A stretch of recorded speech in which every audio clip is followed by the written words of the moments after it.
got some bifaces I was looking at. I made these earlier, or last week, right? I'm looking to see which is the most challenging, I think. Other than the largest one, I'm looking to see. This might be difficult. A thick one like this. I'll eventually knap all these down into points. I'm gonna do a lot of these off camera. I'll take two chunky ones and see what I can do. I'll knap a lot of the other ones off camera so I can have plenty of stuff for the auction. Yeah, these are chunky. Usually this type is difficult for many people. This type of preform.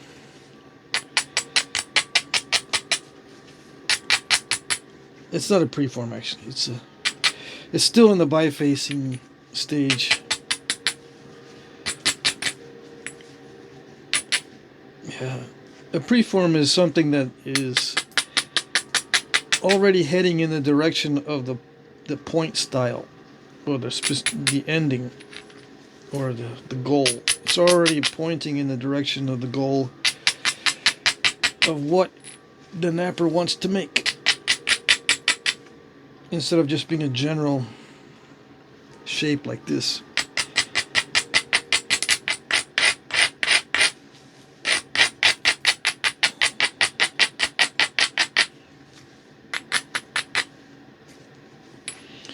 This is the buttery type of obsidian that I like. Yeah, but it's difficult to not break it in half. Yeah. Alright. It's tempting just to strike it really hard and get rid of the lumps, but it's not a good idea. You gotta whittle it down little by little. Yeah. Okay.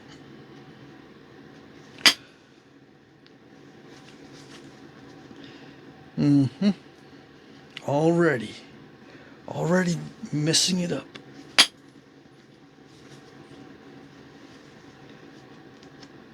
I can't tell if that was a natural defect or what. Something already in the stone, in the obsidian. I call obsidian stone, but it probably should not be called stone.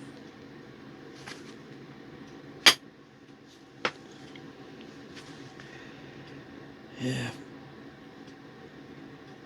Very interesting flake.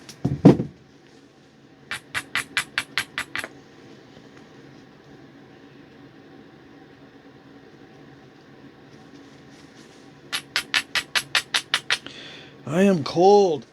It is very cold in here. It's like 35 degrees, and the space heater's been running. I don't know why it's not that cold outside. It's like 20 some odd degrees.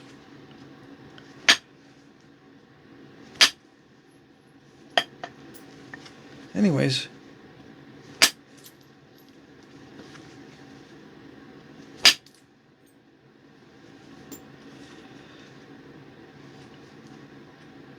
yeah, this is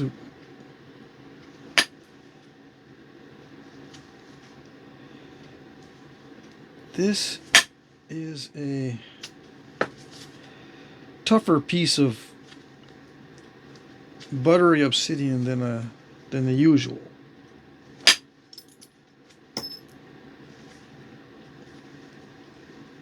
Yeah, it has different consistencies. Not all these pieces are the same.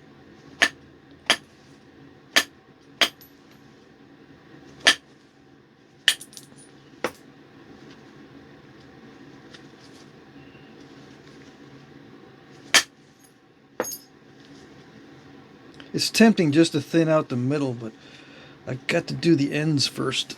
I gotta watch for this type of cracking.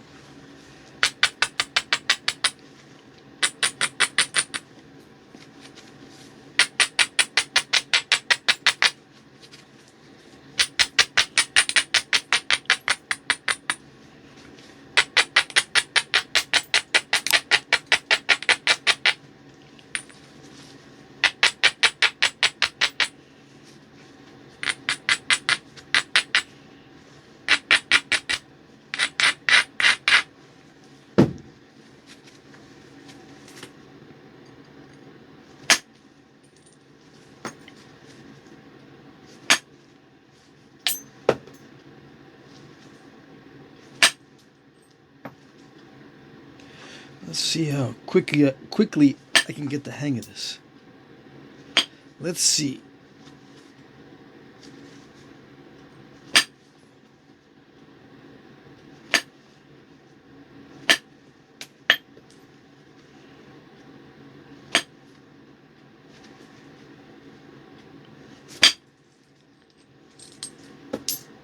Yeah, it scoops it out.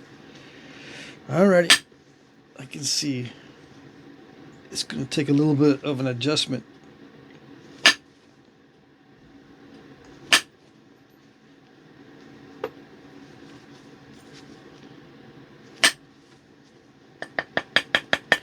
The flakes are so sticky.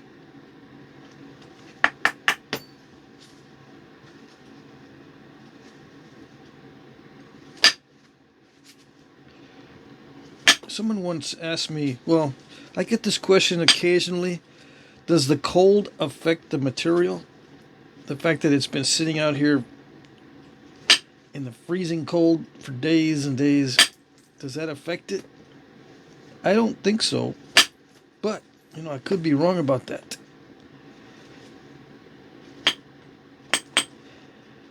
It doesn't seem to affect it, but, you know, how can you be sure? I don't know how to be sure that it's not affecting it.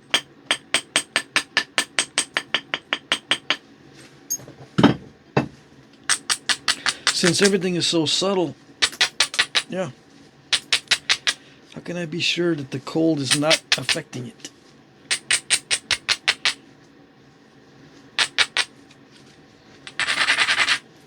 I don't know. Other than intentionally heating it, whoa, and then intentionally cooling it down to see if there's a difference. What's going on? What is it that's going on here? It's making this very difficult for me to get used to. That's just a straightforward flake, in my view. Yeah. But it did a weird thing. I've seen. I can't figure. I don't know what happened on that one. Let me look at it for a minute longer. Okay, so I broke off that part. Yeah, I don't know why it scooped it so much. Yikes. Okay. It started out like a normal flake, but then something weird happened. Unexpected, because it looks like that would require a lot more energy than I put into it. Yeah. And then that, not much energy, but it didn't do anything.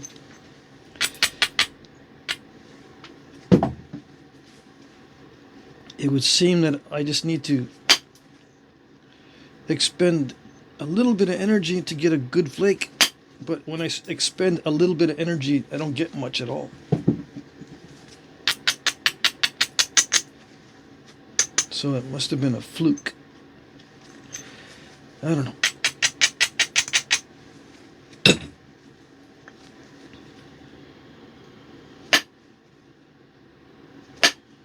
Okay, come on. Yeah, it has something to do with this consistency of this particular piece. Something about this particular piece.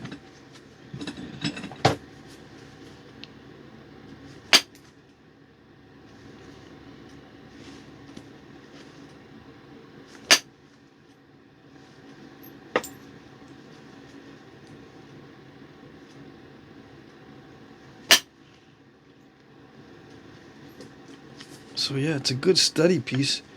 It's more difficult and challenging than I thought it would be.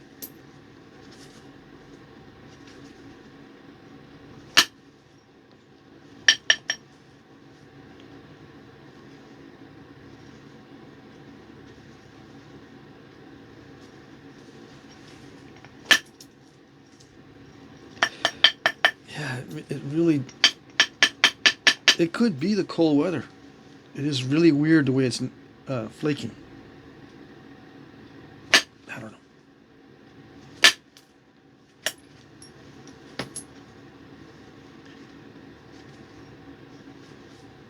I'm trying to remember. I did this on video, right? I did the bifacing on another video because I did a bunch of these all at the same time. Speed napping. I'm trying to remember, but I don't remember this one.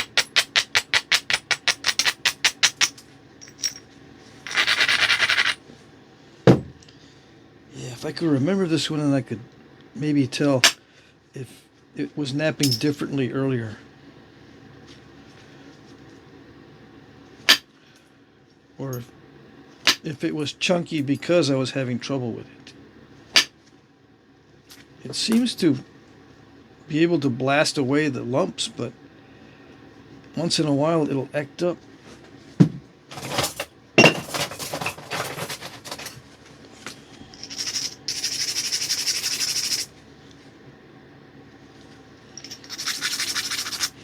Still too much mass up here.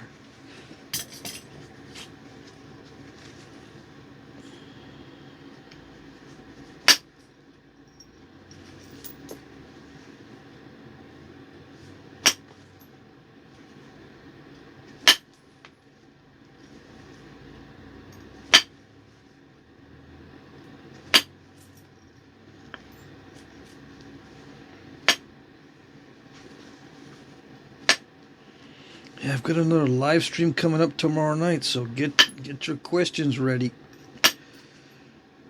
If you don't want to ask in the comment section for this video, just get them ready for the live stream.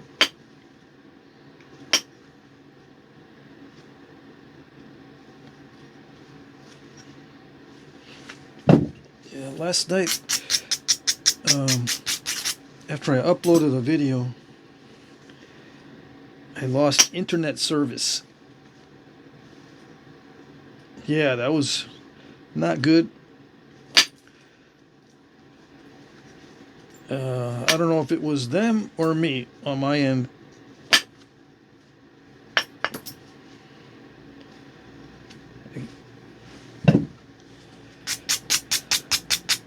Can't be having that. It was only down for a few hours, I think. I went to sleep, and then in the morning it was back on, but I was hoping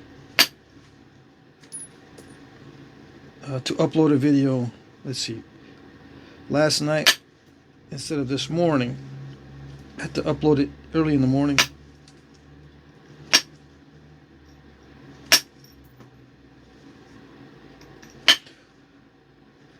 At least one of you said, yeah, an early morning video, yay. I don't know. I wouldn't say yay to an early morning video because I'm usually not all that conscious before the middle of the day. It usually takes me all day to wind up to do stuff that requires any kind of brain activity. So I usually do all my errands early.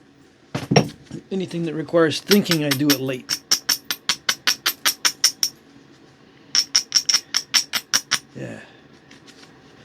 I'm get set up to make bowstrings out of sinew. Little by little, I'm getting set up to do it.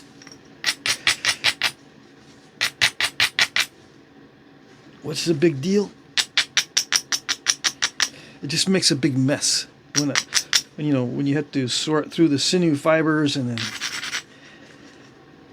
then sort through the pieces of. I'm using mainly backstrap right now.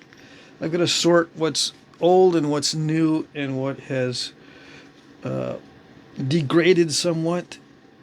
You can kind of tell by the way it feels. And there's also some of them that are kind of oily.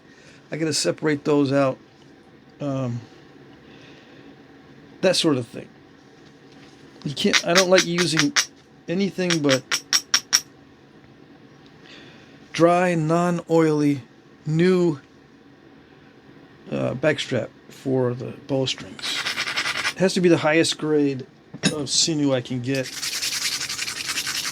for this one project that I'm going to be doing.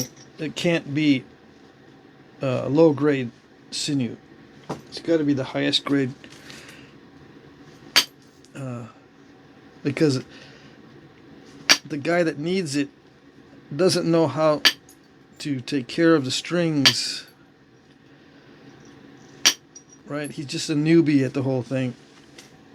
So I've got to make sure that the string's not going to cause any problems. Yeah. See, someone with experience with Sinew bowstrings knows what to look for when it comes to excess moisture or excess dryness, and we'll know how to, avoid it and fix it if there's a problem. Like, he won't leave the bow strung. Someone with experience will not leave the bow strung too long when it's humid, because the string will deform in the humidity. It'll get it'll change its dimensions somewhat, either lengthwise or in thickness. The fibers will the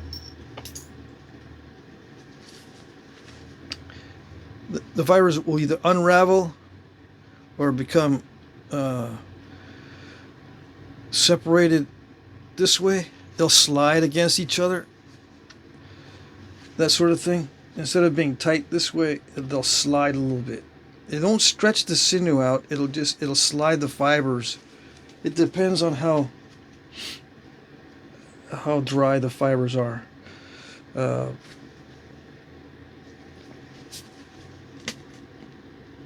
That sort of thing. I've had trouble sometimes with Sinew strings because of the sudden changes in humidity. And it doesn't stretch as you would think. Not unless it gets very wet. Then it will stretch out. But the fibers are sliding. I noticed that they were sliding last time I exposed one of my strings to high humidity. I said, man, I can't do anything today because of that with this string. So that sort of thing. But if I use a higher grade, it's not as susceptible to moisture. Higher grade of Sinew. I think the older the Sinew gets, the more it's affected by moisture. Yeah.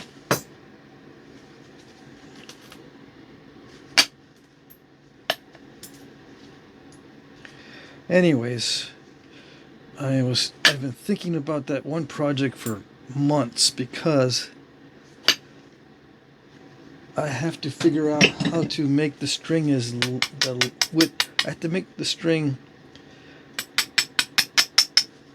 in such a way that it doesn't require all that much maintenance, and it's very difficult to figure something out because it's got to stay in a natural state. I could always use an artificial waterproofing agent and glues, modern glues on it,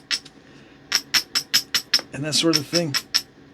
But I don't want to, unless I absolutely have to. I know how to seal this string with modern fancy stuff, but can't be doing it unless I absolutely have to. All right. Anyways, yeah, that's what I've been thinking about for days, among other things.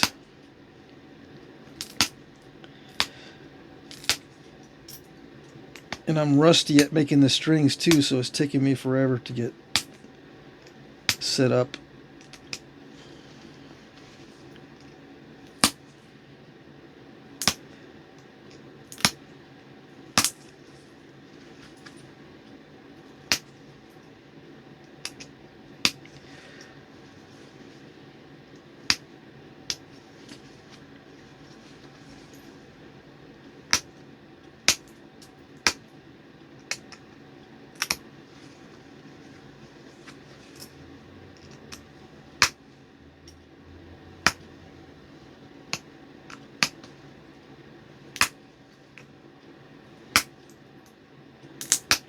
Yeah, I was watching heavily edited videos today, saying to myself, I need to learn that, because even though I can't really relate to other people who like the edited videos, those are the ones that people like.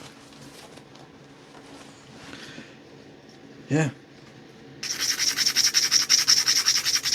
I've got to see if I have a talent for editing videos. I don't want to, but I've got to try it out. I like the long form because it shows you reality. The edited videos are not reality. Yeah, they don't show this kind of stuff.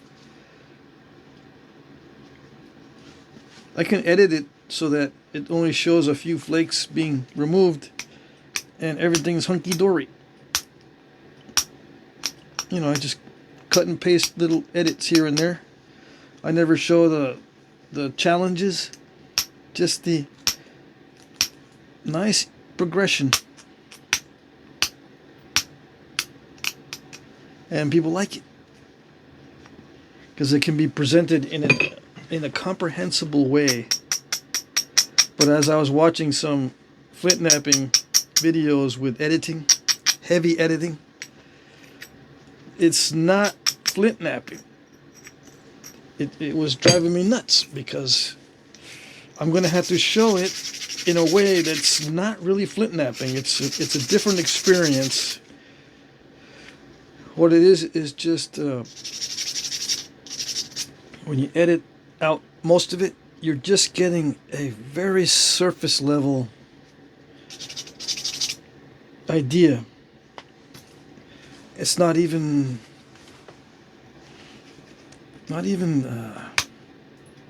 within the same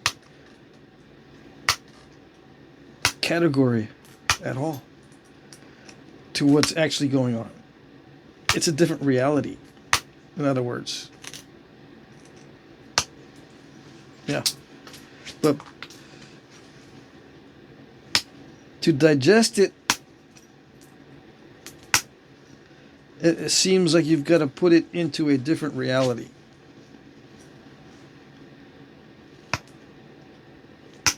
People absorb certain things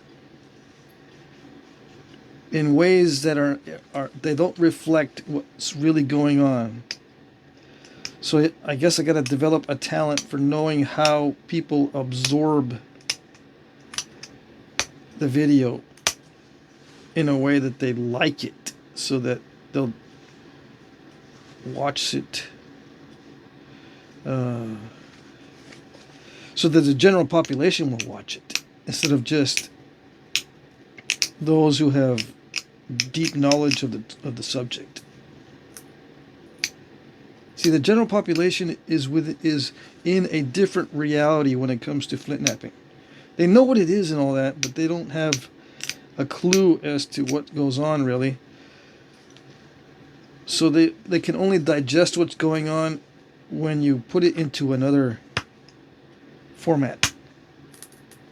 When you edit it and you explain just the very basic things, and some things are just not relevant to a Flintknapper, but it resonates with the spectator. It's hard to explain.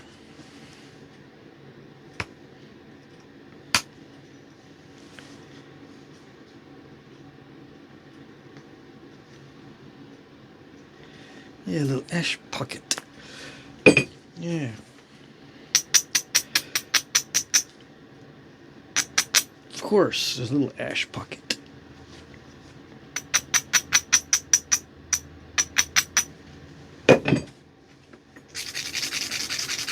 Anyway, I'm going to do some edited videos and try to learn that side of reality when it comes to displaying Flintknapping.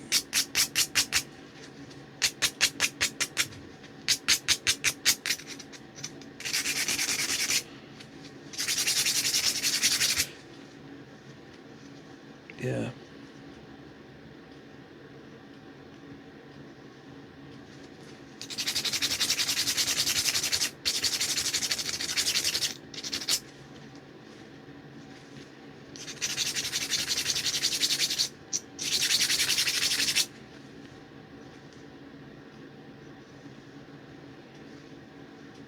Displaying and explaining.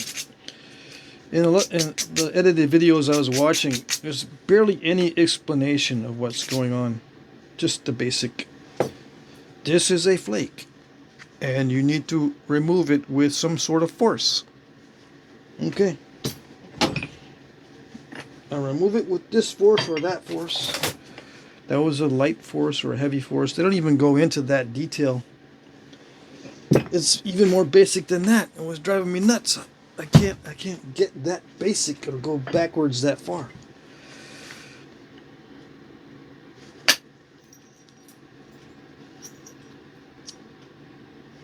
Yeah.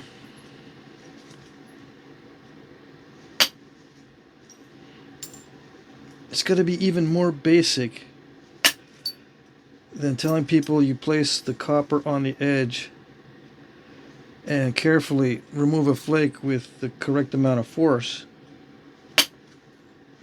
and a direction of force and the position that you're holding it. There's a lot that goes into removing a flake. I don't know if I can, quote unquote, dumb it down to the point where it's easily digestible by normal people who don't know what's going on with Flintknapping.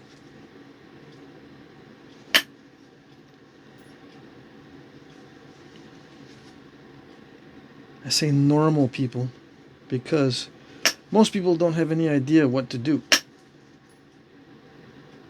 You give them a stone and some tools and say, okay, try to make something. They have absolutely no idea how to go about it. Other than just like maybe hitting the sides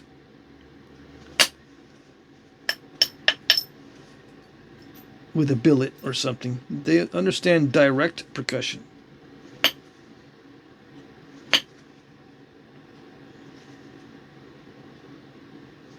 But their direct percussion usually leads to snapping the whole thing, breaking the whole thing in half, you know, immediately. Is that? And they go, like that? No, not like that. I don't get it. Yeah, I know. Just explain it to me like I can do it, but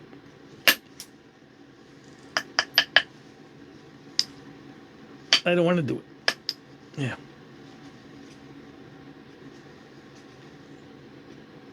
I don't know. It got me all... Just trying to get into a different mindset got me all messed up.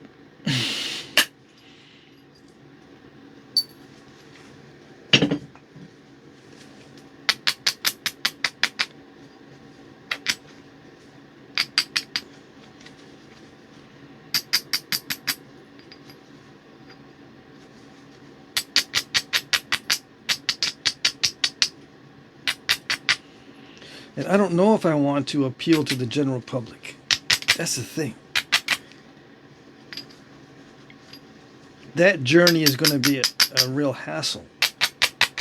And then when I get to the end and I finish the edited video that can appeal to everyone, am I going to like it? Because I enjoy the result. If I'm not enjoying the result, or satisfied with the result, it's like I wasted my time. It feels like I wasted my time. Even though I may have not wasted my time and got thousands of views on it, I would feel like I'm not really doing something worthwhile. And the end result is not going to be worthwhile.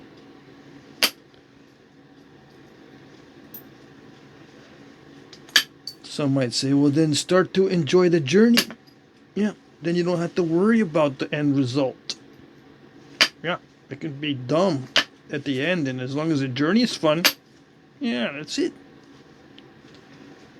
No, I can't do that. Can't do that. I mean, I can, but it drives me nuts.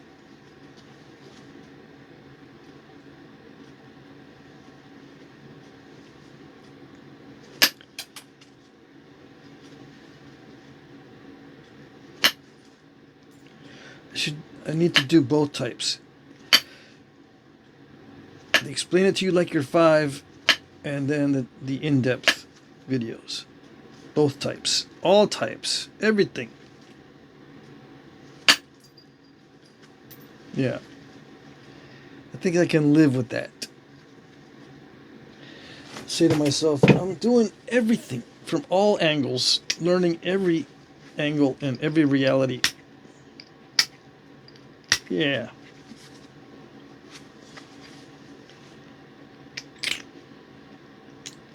That'd be cool, right? Yes.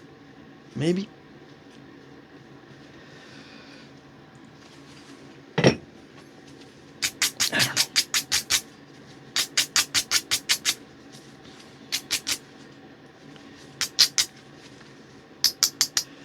Let's see. Let's look at this. I'll get back to this one in a minute. Let me see what this does. I want to compare how these two are napping.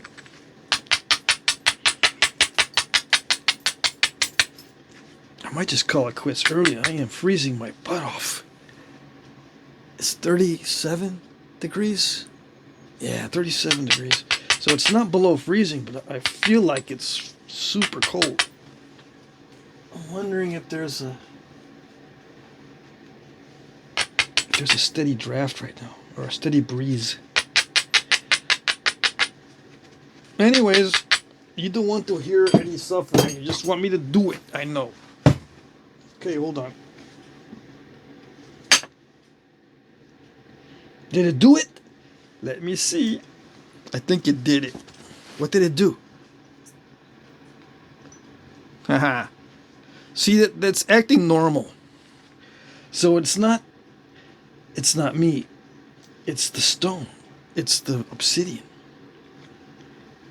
I like this. It's triple flow. It's acting like triple flow too. So it's not the cold, I don't think.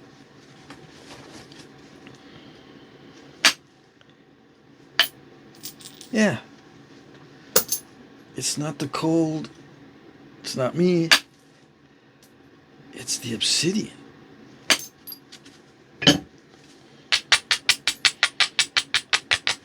This one is responding, but I still can't tell for sure. Just gotta hold on. It could start acting up. Alright, so just hold on.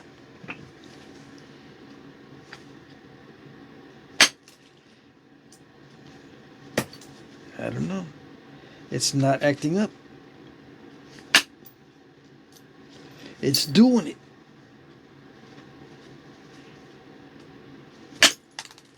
Yeah, it's doing it.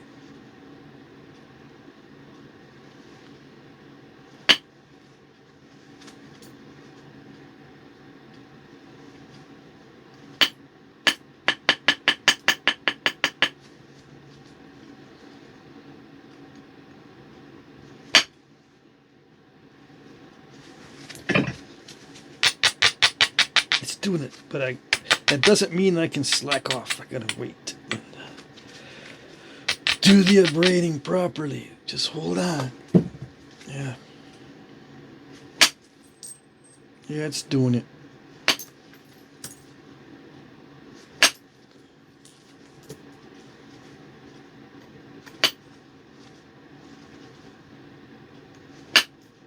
Yep, it's doing it. So, it's the obsidian. Okay. Just that piece over there, laying over there, looking like it's all innocent. Yeah. It's misbehaving.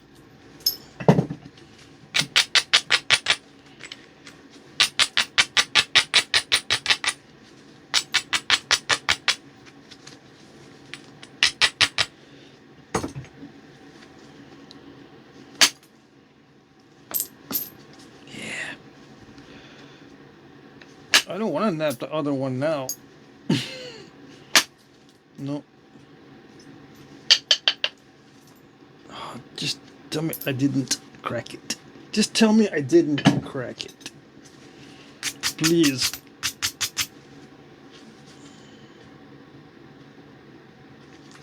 There's some weirdness. Could be coincidence. It's hard to tell.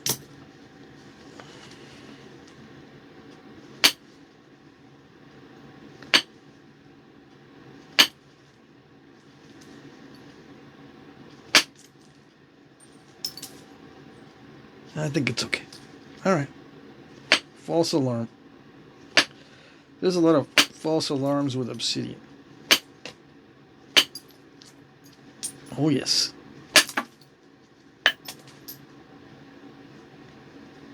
Because it's so easy to crack in places you don't want it to be cracked.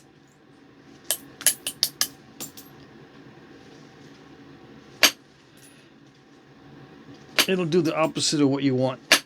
Yeah. Obsidian has the ability to do the opposite of what you want. Somehow.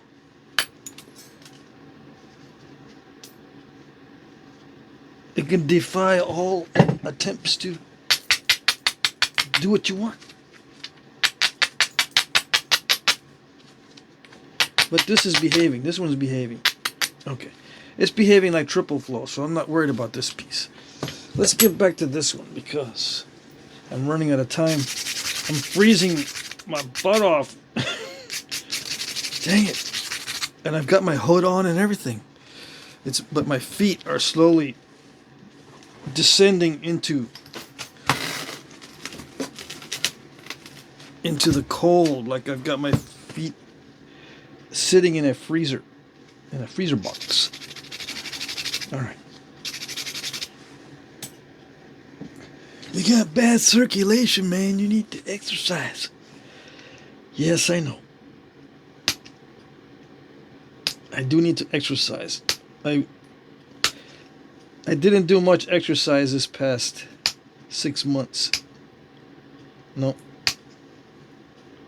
I mean, I would go for walks, but I did not do any cardio or anything heavy lifting or anything. No real exercise, just minimal. Yeah. Put on some weight. I'm taking the weight back off. It is coming back off because I'm watching my diet. That could be one reason why I'm feeling cold too, because when I'm in that declining weight mode, I do get cold. When I'm putting on weight, I feel better. As far as that goes. But I hate putting on weight. Yep. It brings me back to the way I used to be, sitting behind a desk. I don't like that feeling. That I look in the mirror and I'm going, hey, it looks like I'm sitting behind a desk again. Might as well be sitting behind a desk. Yeah. If I'm going to look like I'm gaining weight, might as well just go back to sitting behind a desk. In that case.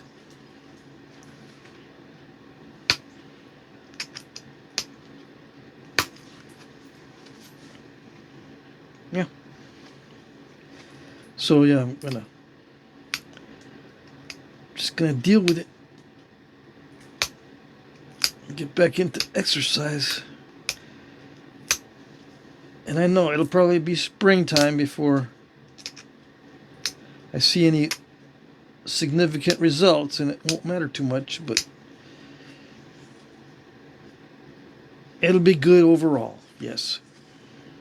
Be ready for next winter. This winter I had to get ready for next winter. Yeah.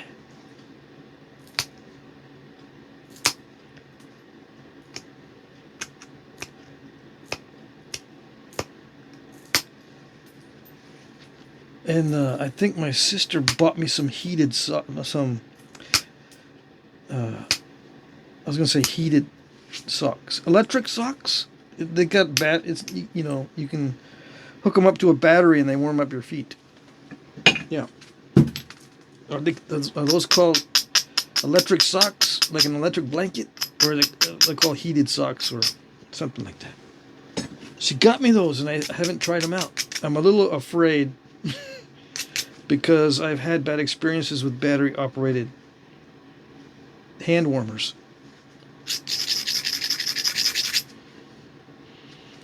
Yeah, they got too hot. Yeah.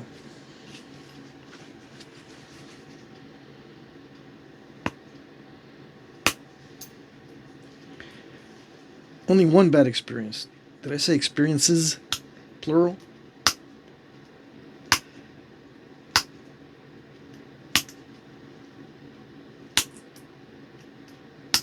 That's all it takes is one bad experience.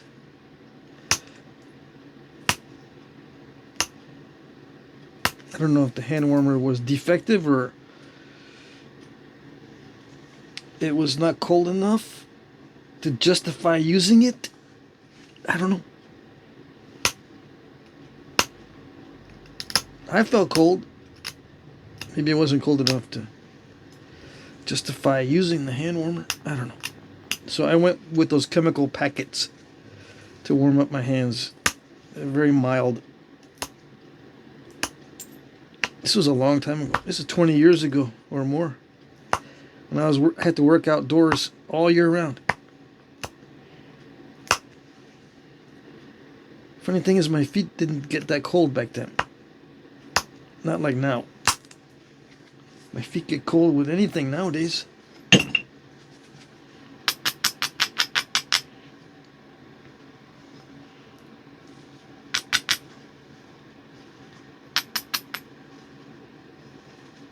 How am I going to get rid of that ash pocket?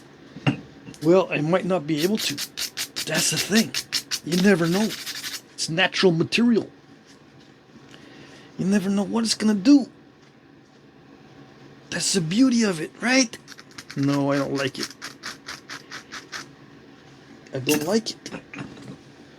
That's not beautiful to me.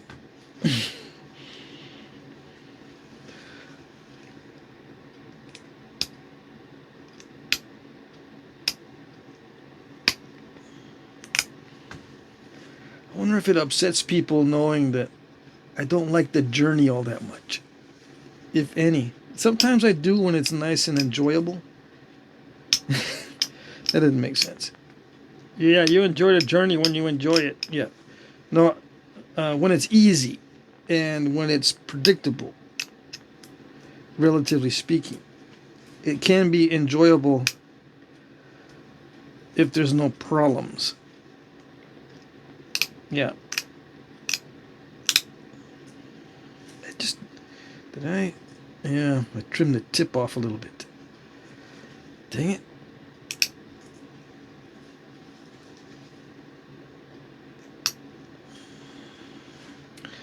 I put a curve in it.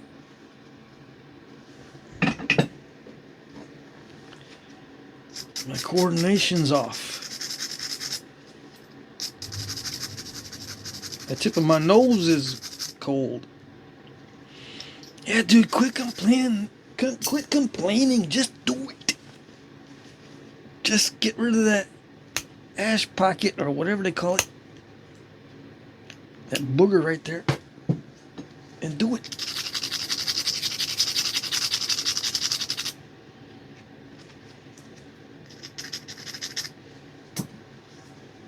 In your case, you'd be better off editing.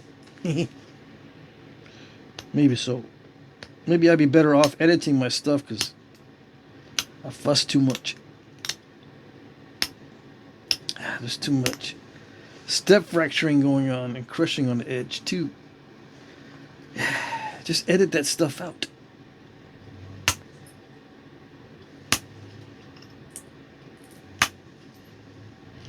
Look how cruddy that is because of that defect. Yep.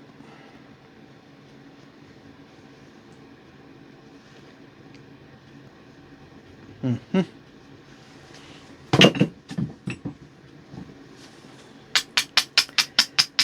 Just that little defect throws it all off. Messes with the symmetry, messes with the lines, messes with my brain.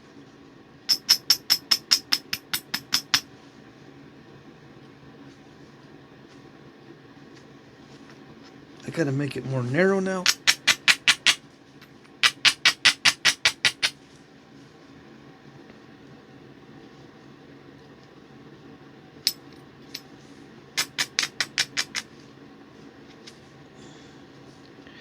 I was gonna try to do regular patterning. Actually, no, I wasn't gonna try to do that.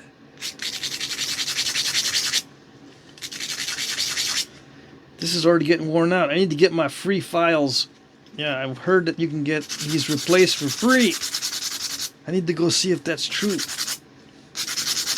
I need to get my replacement because it's getting worn down too fast. I need my lifetime warranty. Yeah. Man, if that was true, they're going to know me by name as soon as I walk in. What are you doing with those files? Just watch my videos, okay? Alright? Don't be bugging me. Make it worth my while to answer. Watch my video and ask a question about Flintknapping. Yeah, don't just go, what are you doing with that?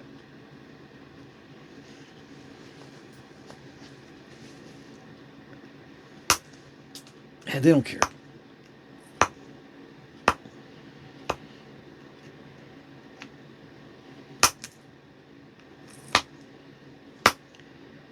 Last time I returned a tool, they didn't care about it at all. No questions asked, nothing. I gotta... There it is. There's the culprit. Right there.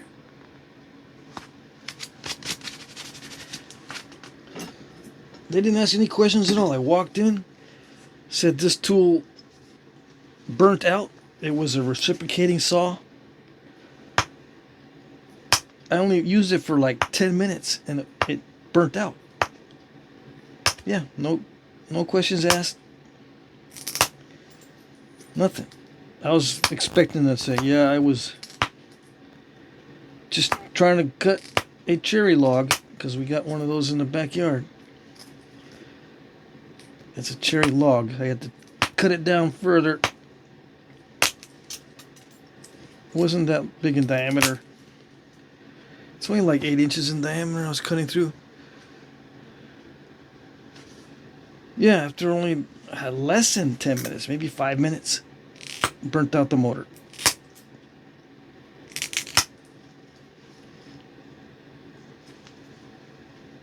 Took it in. Yeah. So hopefully when I take in the files, they won't ask any questions. So I don't have to explain what I do. I won't have to explain like doing a edited video to people who know nothing about knapping. I take like a stick with a nail in it and I chip the sides of like a triangle piece of volcanic glass called Obsidian. I just kind of chip it. Kinda, you know. I use a simple nail in a dowel to remove flakes. I'm sorry, you don't know what flakes are. To remove chips using the proper force. May the force be with us. Yeah, I don't even know how to explain it in those terms.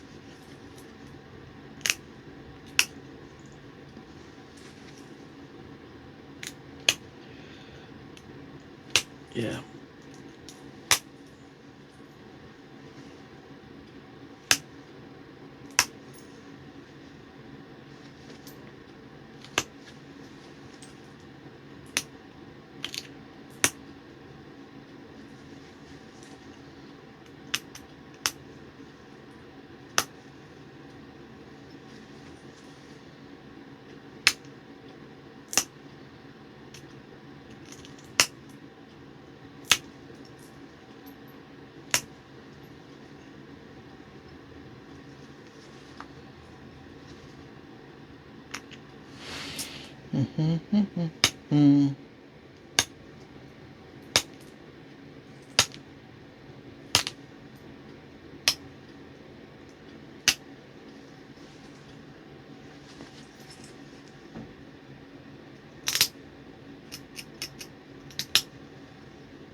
Yeah, this pressure flakes well as long as the edge can support the pressure.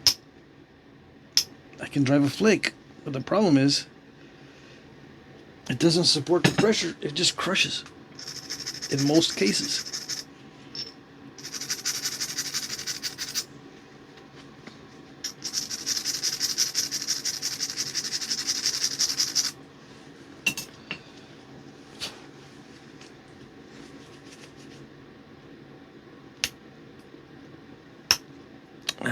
It did it again. See, yeah, I don't know how to do it to get rid of those. I've been trying for years. I eventually get rid of them, but I think it's luck. I don't think it's skill when I get rid of those little step fractures. I think it's just I get lucky and then, okay, let's stop so I don't screw up things again.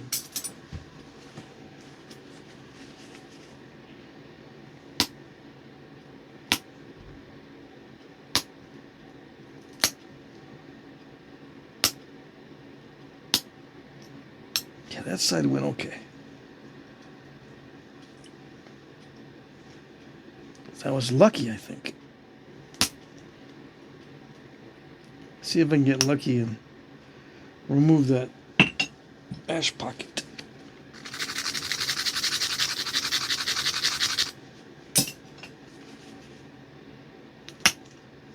I like that. I was trying to push a flake that way.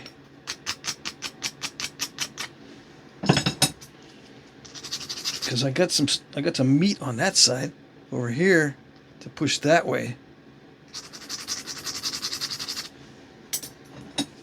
I'll push it toward myself a little bit. No, not like that. No, not like that. Yeah, like that. So hopefully it'll fan out and take it out. It took out the back side of it. See that flake went that way? It took out the back side, but it was supposed to take out everything. Now let's see if I can get the rest of it. No, not like that. Yeah, like that. Okay. That took out like 99% of it. There's still a little bit in there, but I can live with that. What I can't live with is with these little step fractures. Yeah. They are on the real ones, but still doesn't look good.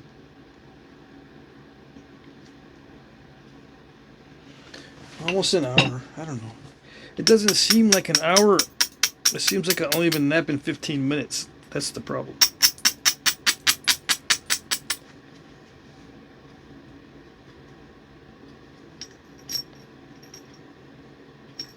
I gotta go inside. I gotta thaw out my toes. And we'll probably be in a better frame of mind tomorrow. Yeah. To finish this. Look how narrow that got. It used to be big and clunky. It's not even all that thin. It just got narrow really fast because it's not like mahogany obsidian at all. Mahogany obsidian, I can push pressure on the edge and it won't crush that much. This stuff, it crushes and step fractures if I just blink. If I blink while I flake, it'll do it. Yep. It'll do a step fracture or a crushing episode. And I gotta put new tips on my flakers. I gotta put new tips on these. They're worn out. You know, I should be exposing fresh metal on these, but I can't because they're too short. And I gotta make another one of these, and I'll probably show it on video how to make this and these too. Yeah. All right. So that's it for tonight. I'll finish this out. Maybe I can do one nice sequential pass on each side. Because it pushes my luck to do 4 nice passes. But, you know, you never know. Maybe I'll be able to do it. But I can probably do a nice pass on one side and on the other side. Yeah. And then this side will be nice and sequential, and this will be random on that side. Yeah. Sequential and random. Yeah. And I could still do like a median ridge type thing. Yeah.